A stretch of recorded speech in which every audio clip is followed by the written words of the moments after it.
Bismillahirrahmanirrahim. Assalamualaikum warahmatullahi wabarakatuh. Apa kabar semuanya teman-teman? Semoga selalu dalam keadaan sehat ya.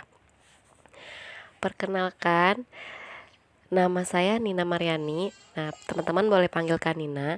Nah, hari ini Kak Nina akan menemani teman-teman untuk belajar PABP. Pelajaran PABP di pertemuan kali ini kita akan membahas tentang meneladani perjuangan dakwah Rasulullah Shallallahu Alaihi Wasallam di kota Madinah atau di periode Madinah.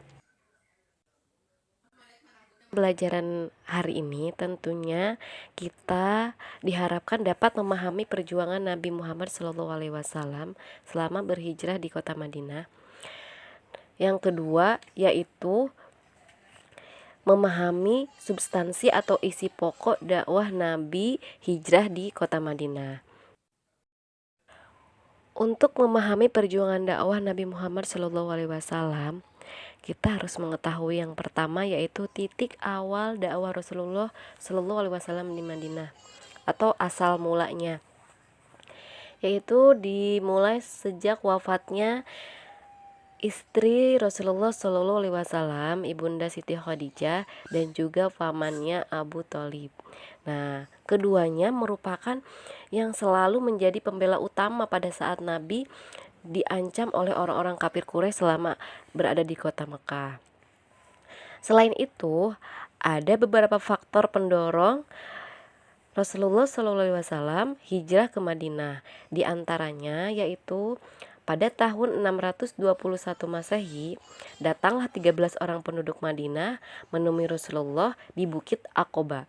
Nah, jadi mereka menemui Rasulullah di Bukit Aqobah, kemudian berikrar untuk memeluk agama Islam di depan Rasulullah SAW. Itu adalah faktor pertama. Faktor keduanya apa? Yaitu datang lagi di tahun berikutnya, yaitu tepatnya 622 Masehi. Datang lagi lebih banyak, sebanyak 73 orang dari Madinah ke kota Mekah yang terdiri dari suku Aus dan Kharaj, yang pada awalnya mereka datang untuk melakukan ibadah haji, tetapi kemudian menjumpai Rasulullah dan mengajak beliau agar ikut ke kota Madinah atau hijrah ke Madinah, dengan mereka berjanji bahwa mereka akan membela dan mempertahankan Rasulullah selama berada di Madinah dan juga pengikutnya, serta melindungi keluarganya seperti mereka melindungi keluarga mereka sendiri. Itu merupakan dua faktor yang menjadi penyebab atau pendorong Rasulullah hijrah ke kota Madinah. Selain dua faktor yang sudah disebutkan, ada beberapa faktor lagi yang menjadi penyebab Rasulullah hijrah ke kota Madinah, yaitu adalah faktor pemboikotan yang dilakukan oleh orang kafir Quraisy kepada Rasulullah Shallallahu Alaihi Wasallam. Pemboikotan yang berupa apa yang dilakukan oleh orang kafir Quraisy terhadap Rasulullah SAW atau Bani Hashim?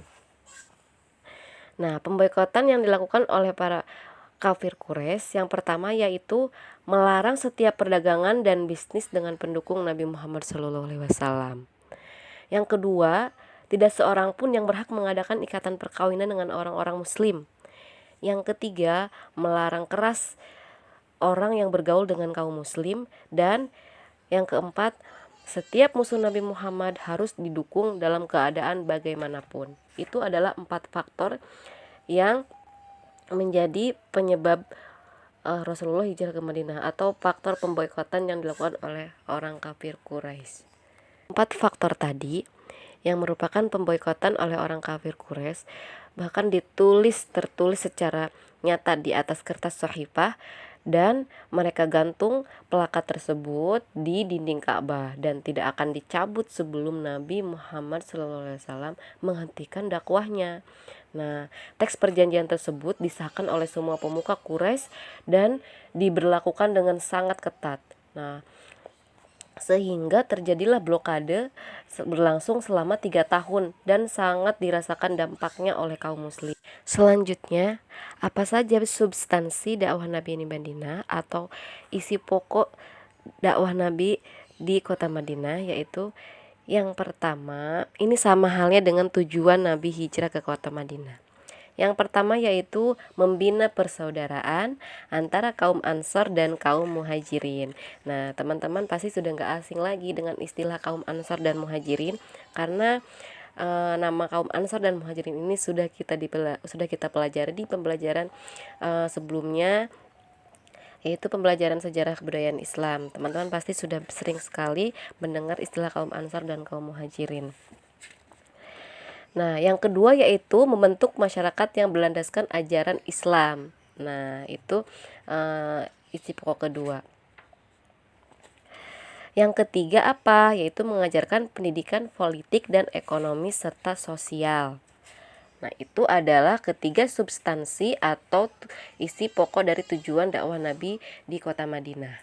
Selama berada di kota Madinah atau selama berhijrah ke kota Madinah, tentunya kaum Muhajirin merupakan kaum yang sangat sabar, walaupun mereka menemui banyak rintangan dan hambatan dalam kehidupan yang menyebabkan kesulitan ekonomi tentunya.